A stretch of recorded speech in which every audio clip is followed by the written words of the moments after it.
Okay. So, kamusta po mga ka-Streetwise? Ako po si Takero Miyamoto at welcome po sa aking munting channel. So, mga kababayan, so mukhang malabo na po talaga makalaya si Digong. At sabi rin po ito ni Juan Ponce Enrile. And by the way, pati rin po yung Malacanang, meron din pong hamon kay Kaufman. Doon nga po sa napakagaling po na abogado po ng mga Duterte po sa ICC. So, sabi dito sa UNTV, no, sabi dito, naniniwala si Chief Presidential Legal Counsel Juan Ponce Enrile na noon pa man ay pinupuntirya na ng International Criminal Court si dating Pangulong Rodrigo Duterte bago pa man ito naging Pangulo ng bansa. Kaugnay nito, duda siyang makakabalik pa ng Pilipinas ang dating Pangulo. Okay. So ngayon, meron ano dito? Naniniwala. Hindi, may report ng UNTV dito eh. Buti pang UNTV, maayos eh. Hindi tulad ng ano. Hindi tulad ng ano, ng isa, yung Net 25. Buti pa yung UNTV, maayos-ayos magbalita. Oh. Ano nyo ito, sabi dito ni ano? Ng UNTV. Sana ba yun? Bagal ah. Ito, sige. Ay, ito ba yun? Di pala. Mali, sorry. Former President, yung shock ng... Hindi pala yan. Ito pala, ito. Sorry, mali na napindot. Ito, sige. Chief Presidential Legal Counsel Juan Ponce Enrile na noon pa man ay pinupuntirya na ng International Criminal Court si dating Pangulo Rodrigo Duterte bago pa man ito naging Pangulo ng bansa.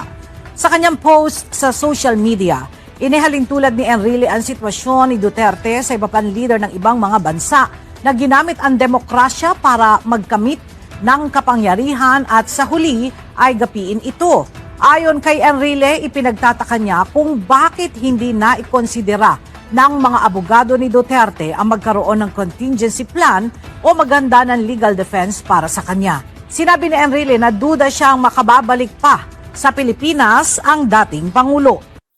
Hindi na pala makakabalik eh. So ngayon, mga kababayan, actually, marami pong dahilan kung bakit di po makakabalik si Digong. Especially po, yung mga sinabi niya po sa Senate hearing. Tandaan natin yan, ha? So ngayon, punta muna natin to, no? Itong sinasabi natin. Balikan natin yung Senate hearing maya-maya, no? So ngayon ito. Yung TV, no? Tsaka yung Net 25, tsaka yung SMNI, tinan ninyo. Halos isa tinatahak nila.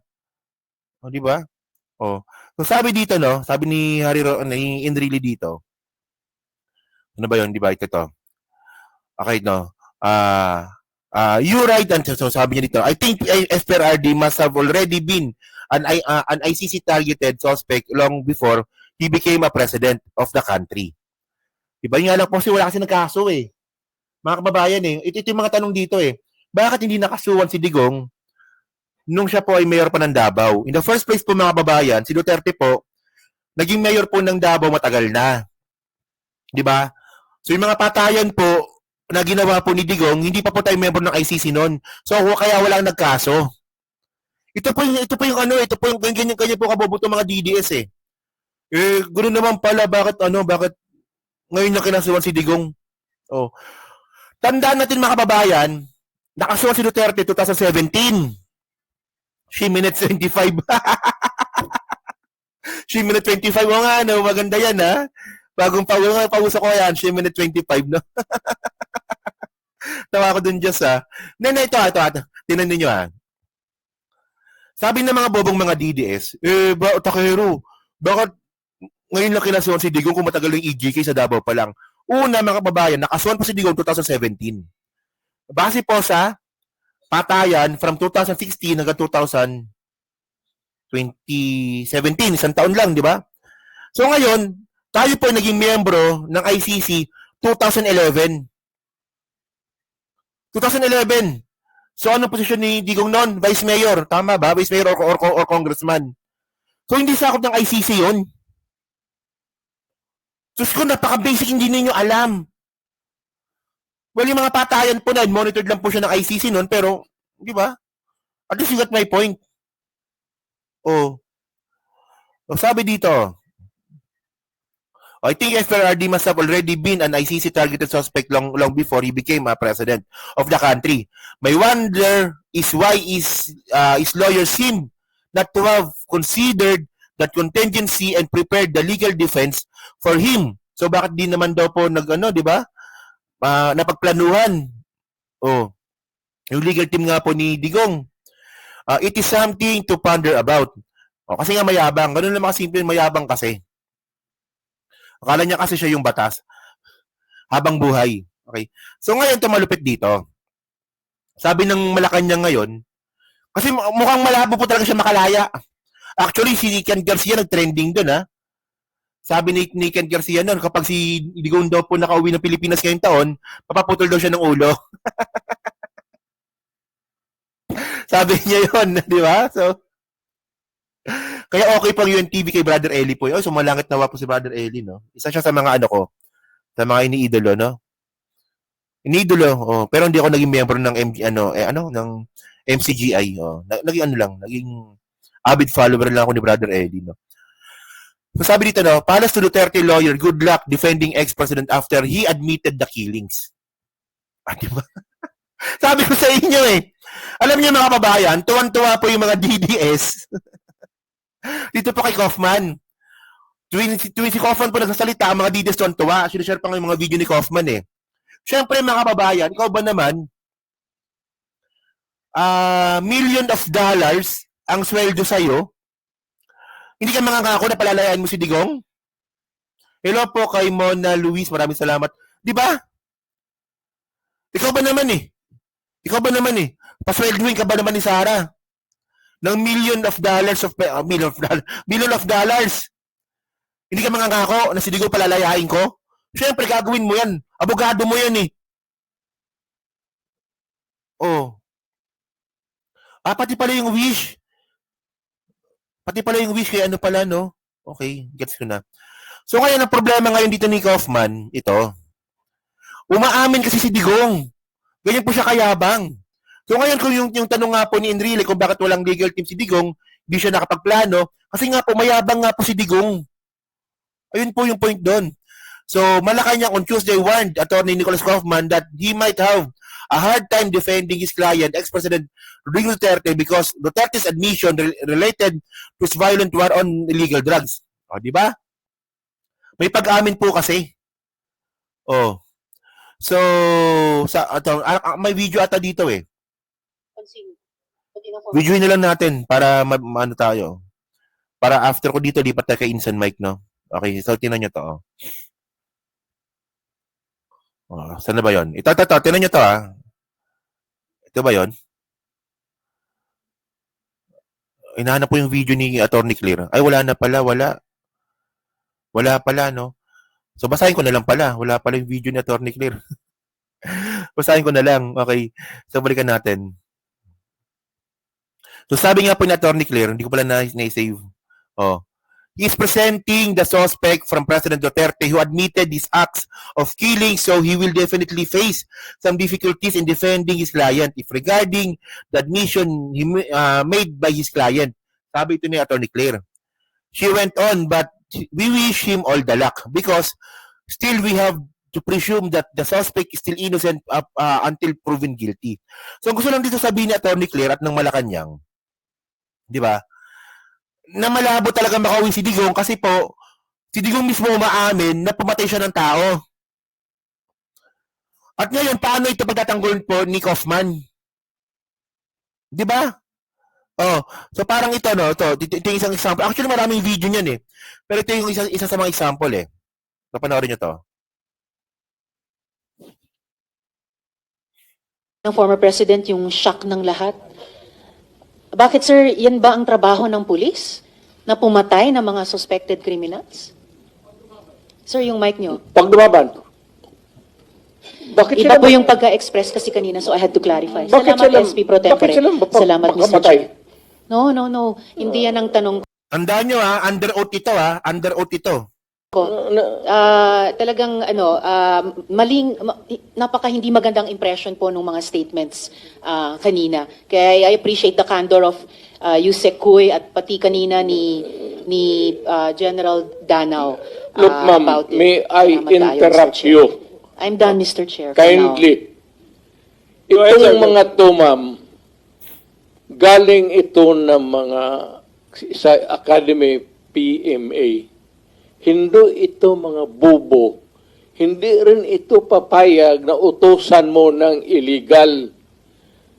Doon yan sa academy nila, sa PMA, they are formed there to, yung ano talaga yung batas. Kaya pag inutusan mo yan, sabihin mo, patayin mo sa sir, mukhang hindi pwede yan, sir. Ano, hindi pa rin inutos mo eh. Inutos mo eh. Napatayin eh. Presidente ka eh. Ikaw yung chief of command eh. Doon palang talo ka na eh. Di ba? Sa tingin niyo ba, lulusot sa ICC ito? Nasabi ni Digong tsaka ni Kaufman, yung mga yan, matalino yung mga yan. Graduate ng PMA yan. Oh. Di ba? Kapag sinabi ko na patayin, hindi susunod yan. Susunod yan. Kasi chief of command ka, presidente ka. I tried. Ako mismo, I tried. Ako, marami akong patay mo. O, di ba? I try, pero syempre, marami pa rin namatay. Kulong mo na lang natin, sir. Total. Sabi ko siya, siguraduhin mo lang na hindi ma-relate. Kasi gagawa ng kalukuhan yan uli. And they will mag-hold up na naman yan. Ganun na lang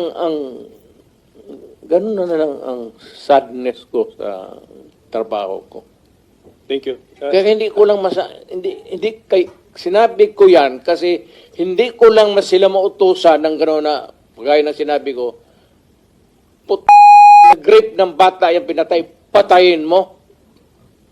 Hindi ko mautusan tong mga to.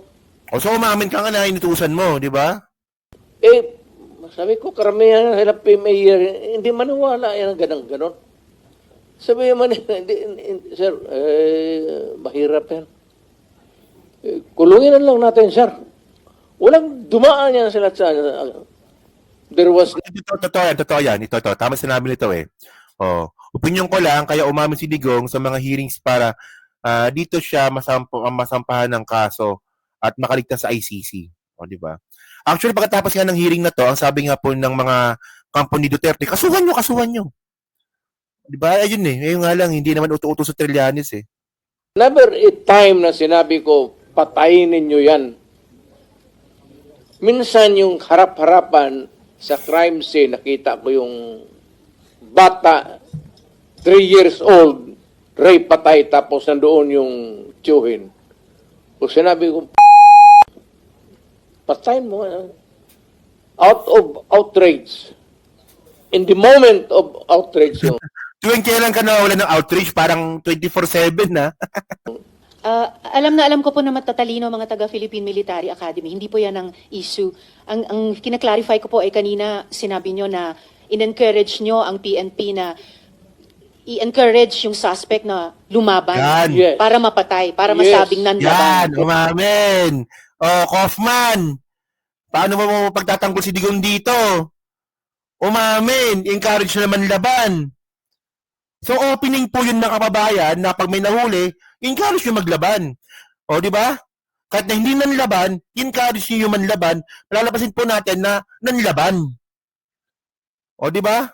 Ang kinaklarify ko po ay kanina sinabi nyo na in-encourage nyo ang PNP na i-encourage yung suspect na lumaban Yes. para mapatay, para Yes. masabing nanlaban. Correct.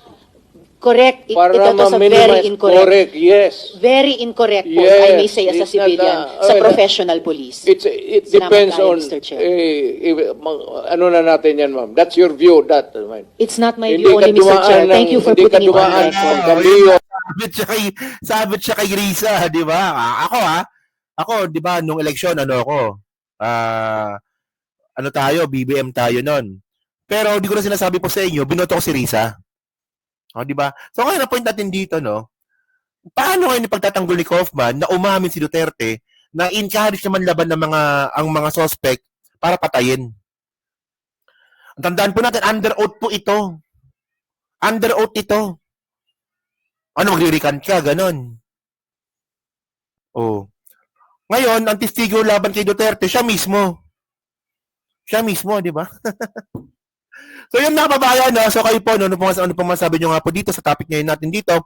So, kayo ba, naniniwala ba kayo na si Digong ay makakalaya ngayong taon? o hindi? Tingin nyo ba, kaya ba ipagtanggol ni Nicholas Kaufman itong ba nasasabi nga po ni Digong dati? Yan ha. So, inom pa po ako ng gamot pala. No? So, yun, no?